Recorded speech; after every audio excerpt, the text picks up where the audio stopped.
Of course, the useless celebrities are back weighing in on something they know nothing about.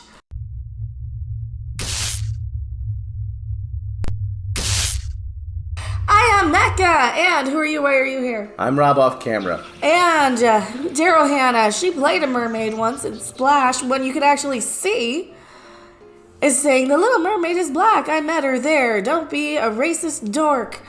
Maybe watch the trailer before you just assume that the two people out there who are saying, "But Hans Christian Andersen said that she needs to be this or that," speak for everybody, because they don't. They really, really don't.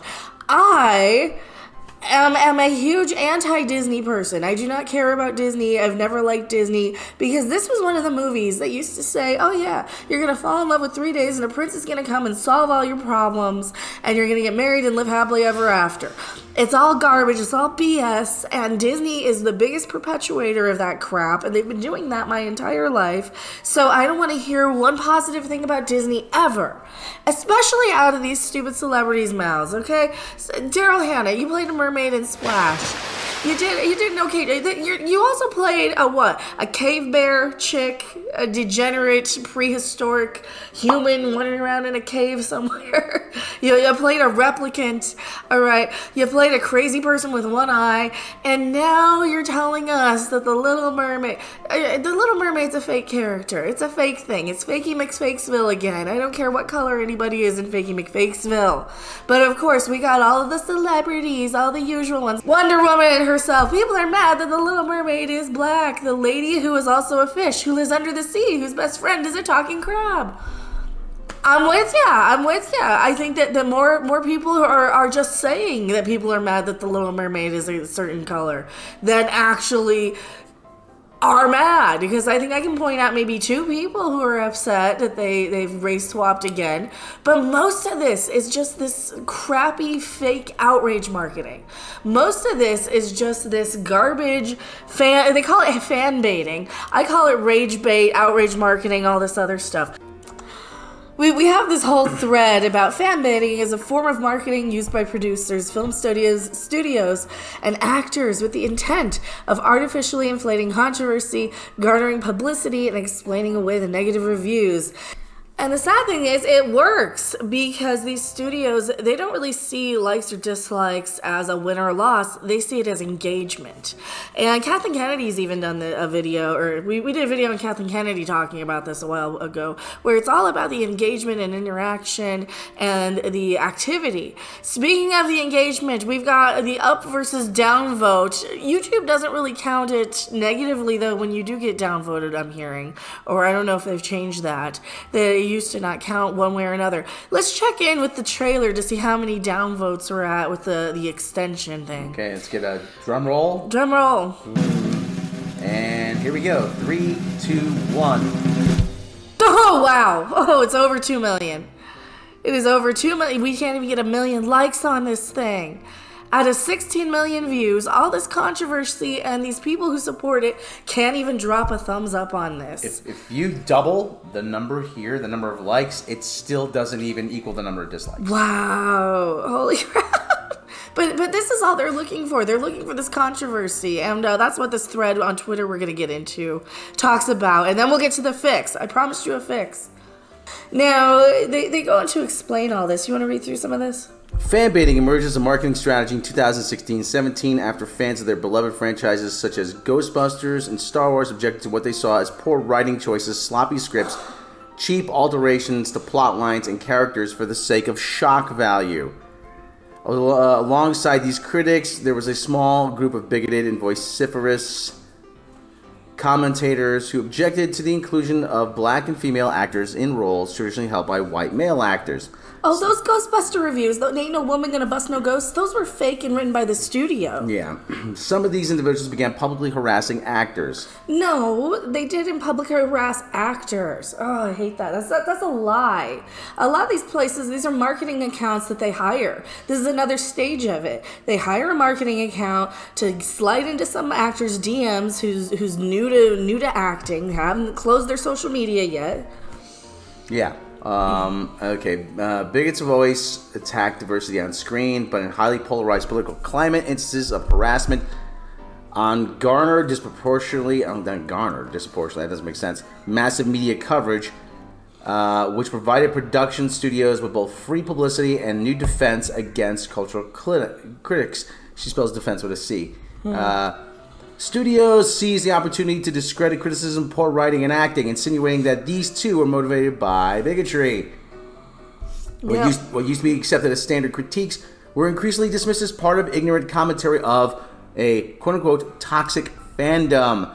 Soon it became standard practice before release to issue announcements specifying diverse casting choices coupled with preemptive declarations of solidarity with the cast, whom they now counted on to receive disparaging and harassing comments. Oh, look, with Moses Ingram, they said, hey, you're going to get all these hate attacks from our own marketing accounts and bots and trolls. That's right. I got the hate attacks. Ree. Actors and women and or BIPOC became props. BIPOC, Black, Indigenous people of color, became props and shields for craven corporate laziness and opportunism. Operation Human Shield. Operation Human Shield. Human Shield. Operation Human Shield. Yeah. Operation Human Shield. That's literally what they're doing. They use it. They do it to women. They use it to all of us. Yeah. The studios save money by both avoiding expensive veteran writers as well as by offloading publicity to news outlets and social media covering the artificial controversy. Fan baiting works. It brings in a new sympathetic audience whose endorsement is more about taking a public stance against prejudice than any real interest in the art. Fan baiting also permits studios to cultivate public skepticism over the legitimacy of poor reviews. Yeah, but the new fans they bring in don't spend money. There's not enough of them. That's the big failure in this, is that you kind of need the old fans, and when you're honking off half of, you can't just gaslight people and bully them into thinking, oh, you're a racist if you don't like this, right? Because guess what's going to happen? You're going to have a whole bunch of us on YouTube saying, wait a minute, no I'm not. Wait a minute. Yeah. Just for pointing out something? No, I'm not. Fan baiting also compels reviewers to temper their criticism for fear of becoming associated with the toxic fandom and losing their professional credibility, resulting in telling discrepancies between critic and audience review scores.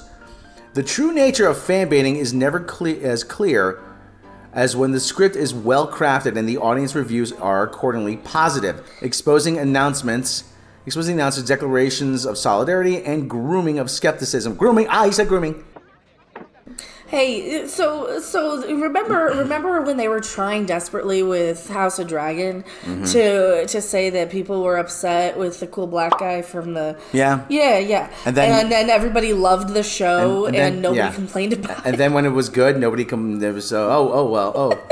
I know because I did an article on that right before House of Dragon premiered. Okay. Put another way, media corporations have found a way to monetize the artism that they set their actors up to receive. Amazon knows exactly what it's doing. One of the first images released was of Disa. On cue, a couple of bigots said the predictable, allowing a giddy Amazon to release a pre-prepared scripted statement denouncing the pushback. It's the new business model. You don't even have to release a bigoted statement. You can just go in and make a historical comparison, which a lot of people have done, and I don't even care about the historical comparisons anymore. Well, fan baiting isn't black people getting cast. Rather, it's corporations banking on black people getting harassed to inflate publicity. Hence, diversity casting is in part motivated by the hope that the corporation can maximize harassment and consequently dollars. That's racist, though. So they're just using people. Arcism, I call it arcism, and sexism are the main issues. Secondary issue is one of being overlooked, is corporate monetization of bigotry. Even while a studio purports to being challenging bigotry, it also is counting on bigots. Well, they're perpetuating it, aren't they? Being bigoted. Well, they're perpetuating it, and they're also gaslighting a bunch of these gullible idiot celebrities. We do have the fix. I'm probably putting the fix on the thumbnail. That is coming up, so even though we're going off on a tangent. And doing its best to direct them to the actors. Solution, media corporations should hire experienced writers, give them the time required to write great characterizations and plots, and actors say, okay, and there's the problem. Unlike Disney and Amazon, and accept critique rather than suggest all critique is motivated by bigotry. Okay, as evidenced by, talk about House of the Dragons and Rings of Power, about how they couldn't be more. What did they say about House of Dragon? Because evidenced by the success of great reviews of HBO's House of Dragon, House of the Dragon, in comparison to Amazon's Rings of Power, both of which feature diverse cast. The problem is there's the quality of writing, not the complexions of the actors. Exactly. For those who like this thread on fanbaiting, know that it is an example of structural arcism. The individuals involved may not personally be artists, but the profit motive of the corporations who employ them orients them to make decisions that harm racialized peoples. Wow, she's just calling Disney out for being the Istaphobes that they are. She's really sticking it to them. Thank you. I don't even know what side of the aisle, who this person is. It's just a random thread I saw on Twitter. Cultural critic PhD. Okay, good for her. And she's absolutely right there on this. I'm just amazed at she. Absolutely right on this. They do these things just so they can get the controversy. And then when you go around and say, hey, China corrected it, that guy got banned. That guy got banned. But you know which one won't get banned? This one right here. Yeah, this one. Is another fix and this, I'm like, yes, this is exactly everything wrong with this trailer. Take a look here. Really. It is, you cannot see. People are like, no, you're mad that she's black. I can't tell what color this girl is. She's under the water in this dark gray environment. I get that the original was supposed to showcase, Ariel as being the only thing that is popping in this underwater scenery, but for crying out loud. Well, she has the red hair to stand out against all the blue. Yeah, is this a movie for young kids to be entertained by? Is this shaking keys in front of a toddler or not? Before? After? Because that's what all these Disney movies are. This is a Disney princess movie that's meant for like 5-year-old little girls. This is the equivalent of shaking keys in front of the toddler. And if you're gonna have such a muted scenery and color palette, here, throw that. Yeah, go ahead and click play on that. Well, one. I'm gonna mute it for the music. So okay. So we have here's the after. Here's before. So like I said, this is vibrant. This is colorful. This is welcoming. This is a very sort of aesthetically pleasing scene. This is not. And this is what we pointed out earlier too, is that every single trailer and thumbnail, and every single, when you go through to YouTube, every thumbnail is the corrected version. Every thumbnail is like, well, gee, this is too dark for anybody to see. Let's fix it. Let's correct it. Let's use the marketing and the publicity still. The idea is she's supposed to be looking up at the light of a whole new world, and the light is supposed to be shining down on her. Yeah. Illuminating, like, oh, I'm here in this dark, dreary world. There's my bright, shiny world up there. So, what's the chances that Disney released a dark, crappy version on purpose just to fan bait and race bait everybody? I'd say pretty good. Now, you've seen the leaked footage. Apparently, this whole movie's out online. You've seen some of the leaked footage. No, just a scene. All just right. This scene. It's. The scene of her singing the rest of the song? Yeah, it's shot with a cell phone. It's not the best quality. Can we pull it up, or should we just describe it? I just describe it, because, that... Is it as colorful as the fix here, or is it as colorful as the original? It's as colorful as the original. So... But but projected on a movie screen, it might look different. But if it's in 3D, you're going to be putting those dark glasses over so you really can't see. Which will give you a headache. That was my issue with Ready Player One. It had all those blue muted tones and grays, and then you put the 3D glasses on it, and you can't see anything. Yeah. I'm sorry. I like bright and colorful pop art, vibrant. There's a reason why they invented color film, color technology.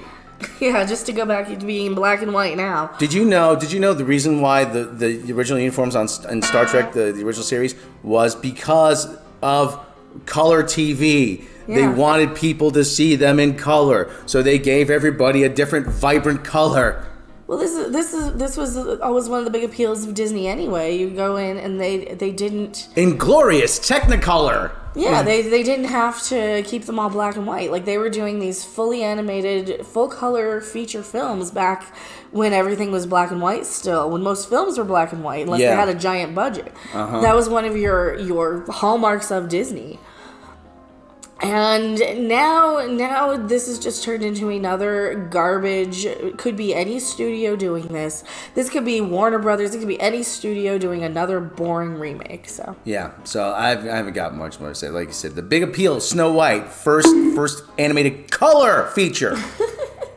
that's okay. It was the World War II bad guy's favorite movie, so I'm sure that's canceled too. I am Mecca. I'm Rob off camera.